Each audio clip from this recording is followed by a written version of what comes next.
அன்பார்ந்த நேயர்களுக்கு வணக்கம். நான் உங்கள் மதுசூதனன் கலைச்செல்வன்.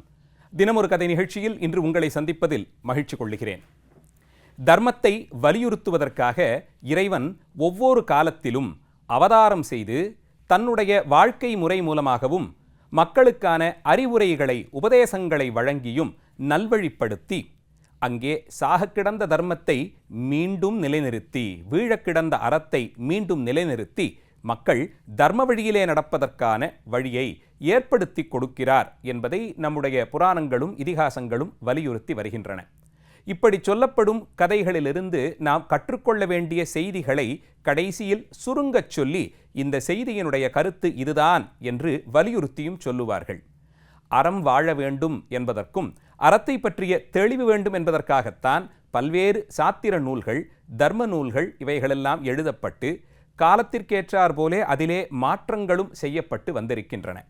அந்த வரிசையிலே கதை சொல்லும் ஒரு பாங்கு தமிழகத்தில் இந்திய அளவில் என்பதையெல்லாம் கடந்து உலக அளவிலே பல்வேறு கலாச்சாரங்களிலும் மக்களுக்கு இதமான உபதேசங்களை வழங்குவதற்கு, இதம் என்று இங்கே சொல்லப்படுவது நம் மனதிற்கு இதமானது மட்டுமல்ல, வாழ்க்கைக்கு, நம்முடைய வாழ்க்கை பயன் பெறுவதற்கு அதற்கான முறையிலே உறுதியான பொருள் எது, நாம் எதை பற்ற வேண்டும், எதிலிருந்து உறுதியோடு விலகி இருக்க வேண்டும், நல்லது எது, தீயது எது, எது நமக்கு நன்மை பயக்கும், எது நம்மை கட்டத்திலே கொண்டு போய் சேர்க்கும் என்பதை பற்றிய தெளிவு ஒவ்வொரு வயதினருக்கும் வரவேண்டும் என்பதற்காகத்தான் இது போன்ற கதை சொல்லும் பாங்கு இருந்து வந்திருக்கிறது. இந்திய வரலாற்றில் பார்த்தால் புத்த ஜாதக கதைகள், மிருகங்களெல்லாம் பறவைகளெல்லாம் பேசிக்கொண்டு அவர்கள் மூலமாக நமக்கு அறிவுரைகள் சொல்லக்கூடிய பஞ்சதந்திர கதைகள் போன்ற கதை தொகுப்புகளுக்கு பஞ்சமே கிடையாது. அந்த வரிசையிலே ஒரு 12ஆம் நூற்றாண்டு வாக்கில் எழுதப்பட்டதாய் நமக்கு கிடைத்திருக்கக்கூடிய சுவடிகளிலிருந்து அறியக்கூடிய அந்த காலகட்டம், அப்போது தொகுக்கப்பட்ட அற்புதமான வடமொழி கதைகளினுடைய தொகுப்பு தான் ஹிதோபதேசம் என்ற தலைப்பிலே இன்றைய நிகழ்ச்சிக்கு பொருளாக அமைகிறது. ஹித உபதேசம், இதமான பொருள், உறுதிப்பொருள் எதுவோ, நம்மை நல்வழிப்படுத்தும் பொருள் எதுவோ அதை உபதேசமாக சொல்லுகிறேன், அறிவுரை போலே சொல்லுகிறேன் என்ற அளவிலே ஒரு தலைப்பிட்டு ஆசிரியர் இதையெல்லாம் நமக்கு கதைகள் மூலமாக சொல்லுகிறார். இந்த தொகுப்பினுடைய ஆசிரியர் யார் என்று பார்த்தால் நாராயண பட்டர் என்ற பெயரிலே ஒரு கதாபாத்திரம். அவர்தான் இந்த கதை தொகுப்பின் கதை சொல்லி. அவர்தான் வழி நெடுக இந்த கதையினுடைய ஆரம்பத்தை இந்த காலத்திலே இப்படி ஒரு ஊரில் இன்னார் இருந்து இதையெல்லாம் செய்தார் என்று தொடங்கி ஒவ்வொரு கதாபாத்திரத்தையும் அறிமுகப்படுத்தி கதை நடக்கக்கூடிய காலம், இடம் போன்றவற்றையும் தெளிவுபடுத்தி கதை களனை நம் முன்பாக அமைத்து கொடுப்பார். அவர் அப்படி அமைத்த அந்த களனில்தான் பல்வேறு கதாபாத்திரங்கள் உலா வந்து அவரவர்களுக்குள்ளே நடக்கக்கூடிய கருத்து பரிமாற்றத்தின் மூலமாக அந்த கதையின் போக்கை நகர்த்தி சென்று நமக்கு இறுதியில் அறிவுரையை வந்து வழங்கி செல்வார். இவர்தான் கதை சொல்லி, சூத்திரதாரி என்பார்கள். அவர் அந்த பெயரிலேயே வருவதால் இந்த நூலினுடைய ஆசிரியராக அவர் இருக்கலாம் என்று ஒருவாறு யூகிக்கப்படுகிறது. காரணம் என்ன என்று கேட்டால், இந்த நூலை பற்றிய செய்திகள் நமக்கு ஒரு 13-14ஆம் நூற்றாண்டு பிரதியாக, சுவடி பிரதியாக அந்த தொகுப்பாகத்தான் கிடைத்திருக்கிறது. அதனுடைய காலத்தை வைத்து 13-14ஆம் நூற்றாண்டில் இந்த இதோபதேச கதைகள் இங்கே வந்துவிட்டன என்பதை உறுதியாக சொல்லலாம். ஆனால் அது அப்போதுதான் எழுதப்பட்டதா என்றால் அதை நிச்சயமாக சொல்ல முடியாது. அதிலே பயின்று வரக்கூடிய சொற்கள், அதிலே பேசப்பட்டிருக்கக்கூடிய ஊர் பெயர்கள், அதிலே வரக்கூடிய தனியார்களை பற்றிய குறிப்பு, இவற்றையெல்லாம் வைத்து பார்த்தால் இது அதற்கும் சற்று முன்பாகவே 8லிருந்து 10ஆம் நூற்றாண்டிற்குள்ளே எழுதப்பட்ட கதைகளின் தொகுப்பாக இருக்கலாம் என்று அறிகிறார்கள். அப்படி தொகுக்கப்பட்ட அந்த நூல்களுக்கு தர்மபாலச்சந்திரன் அல்லது நாராயண பட்டன் என்ற இந்த 2 பேரிலே யாரோ ஒருவர்தான் ஆசிரியராக இருந்திருக்க வேண்டும். பெரும்பான்மை வரலாற்று ஆசிரியர்கள் அது நாராயண பட்டனாகத்தான் இருக்க முடியும் என்று கருதுகிறார்கள். இந்த நூலை அவர் எழுதுவதற்கு தொடக்கத்திலேயே 2 காரணங்களை தெளிவுபடுத்துகிறார். ஒன்று, சம்ஸ்கிருத மொழியை பிரபலப்படுத்த வேண்டும். மற்றொன்று, தர்மசாத்திரங்களை பற்றிய நினைவை எல்லோரிடமும் கொண்டு செல்ல வேண்டும். இந்த 2 தான் கருத்தாக அமைகிறது.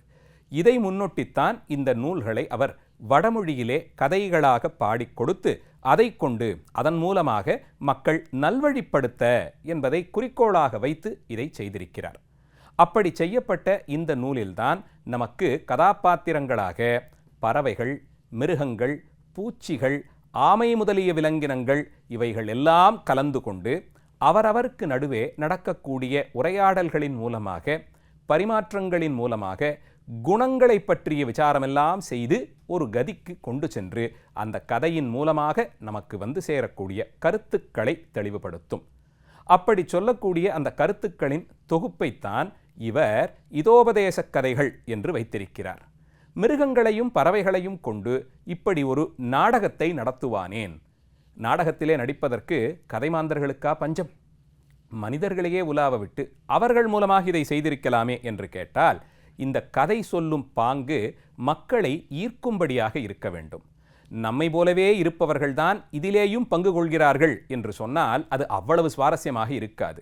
ஆனால் சிங்கமும் புலியும் கரடியும் மீனும் ஆமையும் கூட பேசி அவர்களுக்குள்ளே ஒரு உரையாடல், அவர்கள் மூலமாக பல்வேறு குணங்களை பற்றிய கருத்துக்கள் இவற்றையெல்லாம் முன்வைத்து, இன்ன செய்தவனுக்கு இதுதான் விளைந்தது, இப்படி நடந்து கொண்டவன் இப்படி வினையை அறுக்கிறான், இந்த முன்செயலுக்கு பிற்செயலாக இது நடந்தது, இப்படி செய்ததற்கு இது பலனாக அமைந்தது என்று ஒப்பிட்டு சொல்லும் விதமாக மிருகங்கள் செய்த தவறை தாங்களும் மனம் திருந்தி, அதை சிந்தித்து மனம் திருந்தி வெளிவரும் விதமாக என்றெல்லாம் பொருள்படுத்தி கொண்டு செல்கிறார்கள். அந்த அமைப்பிலே கதை சொல்லுவதென்பது அத்தனை எளிமை அல்ல. ஏனென்றால் அந்தந்த மிருகங்களோடு கூடிய குணங்களும், உதாரணத்திற்கு சிங்கம் என்று எடுத்துக்கொண்டால் அதனுடைய வீரம், அதனுடைய தெளிவு, அதனுடைய தலைமை பண்பு போன்றவை அங்கே முன்னிறுத்தப்படும். ஆமையை எடுத்துக்கொண்டால் அது மிகவும் மெதுவாக நகர்ந்து செல்லுவதும், உடனுக்குடன் எந்த ஒரு தீர்க்கமான முடிவும் எடுக்க முடியாமல் இருப்பது போன்ற குணங்கள் வெளிப்படும். கோழி, கொக்கு முதலிய பறவைகளை பார்க்கும்போது அதனுடைய சாதுரியமும் அதனுடைய வேகமும் அதே நேரத்தில் கொஞ்சம் அமைதியும் கூட வெளிப்படும் விதமாக இருக்கும். நரி முதலியவைகள் தந்திரமாக சென்று கூடாத வழக்கங்களையெல்லாம் பரப்பி வரக்கூடிய செய்தியை, அந்த குணத்தை வெளிப்படுத்தும்.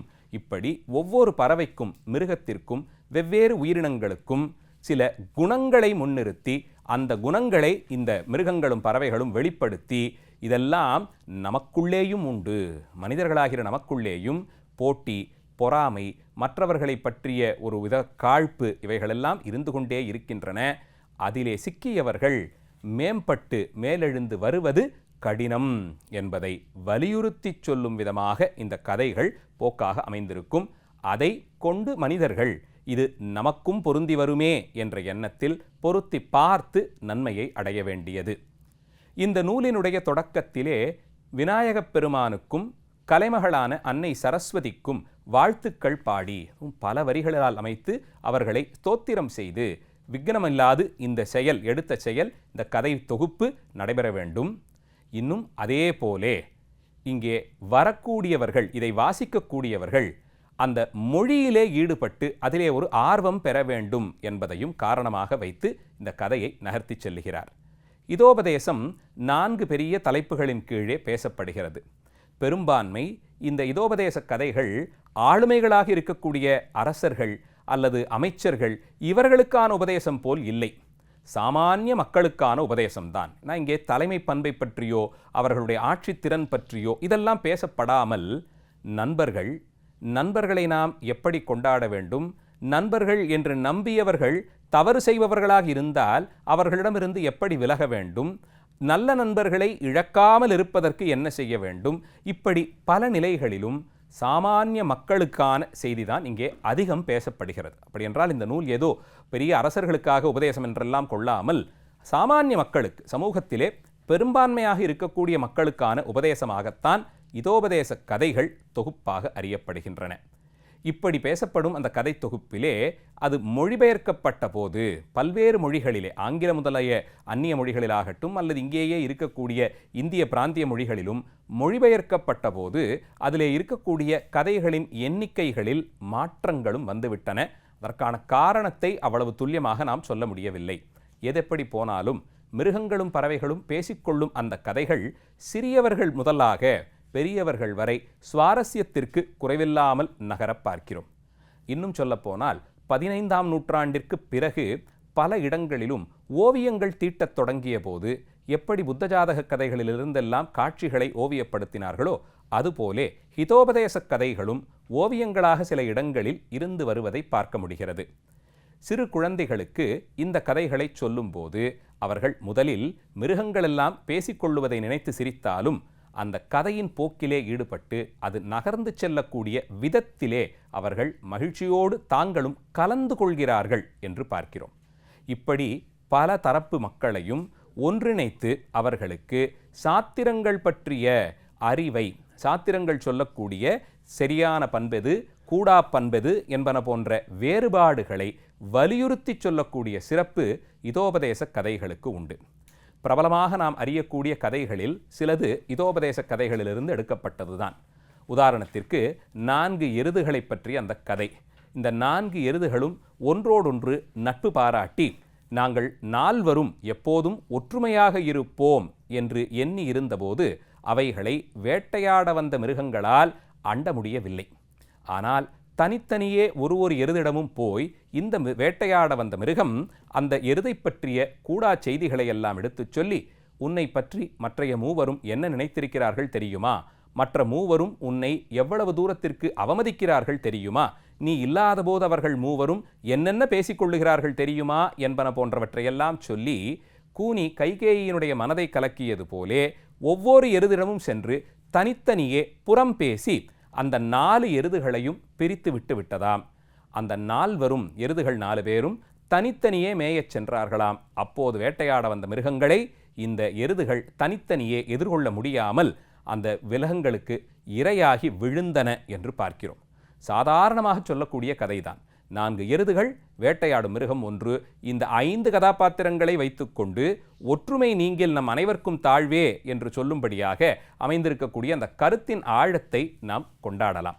சிறுவர்களுக்கு அவசியமான செய்திகளாக, குணங்களாக எந்த நிலையிலும் பொய் பேசாது இருத்தல், என்ன நடந்தாலும் எப்போதும் அறத்தின் பக்கத்திலே நிற்பது, பிரித்திருத்தல், எதிரிகளாக ஒருவரை பாவிப்பது போன்ற குணங்களுக்கு செல்லாமல் எல்லோரையும் அரவணைத்து நடத்தி செல்லக்கூடிய பங்கு, எல்லோரிடமும் அன்பு செலுத்தக்கூடிய குணம், இவற்றையெல்லாம் வலியுறுத்தி சொல்லும் விதமாகத்தான் இந்த கதைகள் இருக்கின்றன.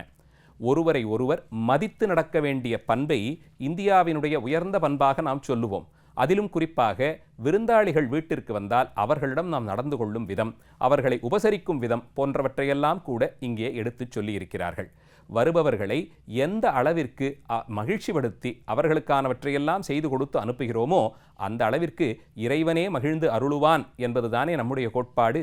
அந்த விதத்திலேயே விருந்துக்கு வரக்கூடியவர்களை உபசரிக்கக்கூடிய செய்தி முதலியவைகளும் பேசப்படுகின்றன. இது தவிரவும் இந்த குரங்குகளை வைத்துக்கொண்டு நிறைய கதைகள் அதிலே சொல்லியிருப்பார்கள். குரங்குகளை பொறுத்தவரையில் சிறியவர் முதல் பெரியவர் வரை எல்லோருடைய கவனத்தையும் ஈர்க்கக்கூடிய குணம் அவைகளுக்கு உண்டு. அதனால் அவைகளினுடைய சேட்டைகளை வைத்துக்கொண்டே பல கதைகளும் இதிலே சொல்லப்பட்டிருக்கின்றன. பல்வேறு இந்திய மொழிகளில் மொழிபெயர்க்கப்பட்டிருக்கக்கூடிய இதோபதேச கதைகளில் 10, 15, 25 என்று கூட கதைகளின் தொகுப்பு உண்டு. ஆனால் அவைகள் அத்தனையும் தனித்தனியே ஒவ்வொன்றாக மிகவும் ஆழ்ந்த கருத்துக்களை நமக்கு சொல்லி வலியுறுத்தி அதன் மூலம் நம்மை அறத்தின் பக்கம் சேர்க்கக்கூடிய சிறப்புடையன. நாராயண பட்டர் என்பவர் எத்தனையோ நூற்றாண்டுகளுக்கு முன்பாக செய்த இந்த கதை தொகுப்பை பற்றி சிந்தித்து இன்றைய நாளை தொடங்கியுள்ளோம். நாளைய தினம் மீண்டும் ஒரு கதையோடு உங்களை வந்து சந்திக்கிறேன். நன்றி, வணக்கம்.